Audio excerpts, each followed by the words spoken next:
غنی بابا کنگ هستی؟ کجا هستین شما که سالها چیخ میزدین فریاد می...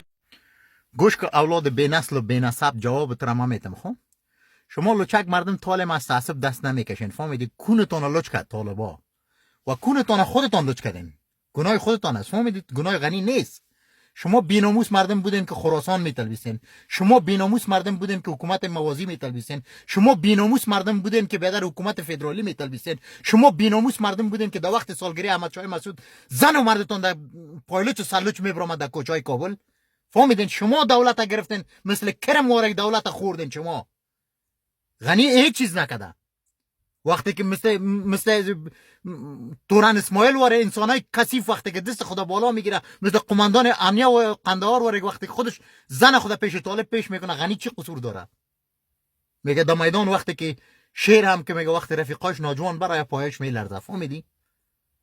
شما بیناموس مردم خوب شد که دم کونتون چوب بزنه، از سر پای دا گناه غرق هستین. فساد، کل فساد در کون شما مردم است. 20 سال در حکومت بودین، حکومت خوردین. 20 سال در حکومت بودین، غیر از فساد، غیر از رشوت، غیر از پدرنالتی، غیر از دسیسه جور کردن به دولت دیگه کار نداشتین. امروز این طالب که آمده، یه البته که گفتی اگان تا رضای خداست، و خاطر که خداوند سر ظالم هم قرار میکنه. به این گپ خو ایمان داری که تا رضای خدا نباشه یک برگ درخت شور نمیخوره؟ گناه غنی نیست، گناه شما بیناموس مردم است. یادت هست استاد تا یک وقت چی کار میکرد؟ 20 دانه وزارت به ما، 10 دانه ولایت به ما، 20 دانه ولی از ما. چطور شد امروز؟ امروز تیاره نداشت که بگریزه، کل مال ظرفش مان.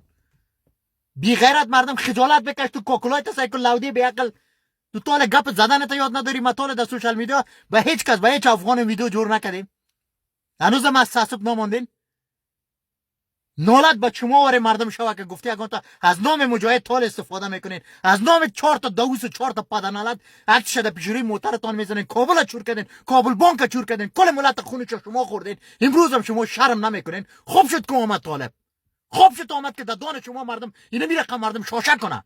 فهمیدی؟ هیچ کس قوم پرست نیست، هیچ کس طالب خوش نداره، ولی شما بی حیثیت مردم، بی ناموس مردم آدم مجبور میسازین که بیادر آدم از طالب دفاع کنه.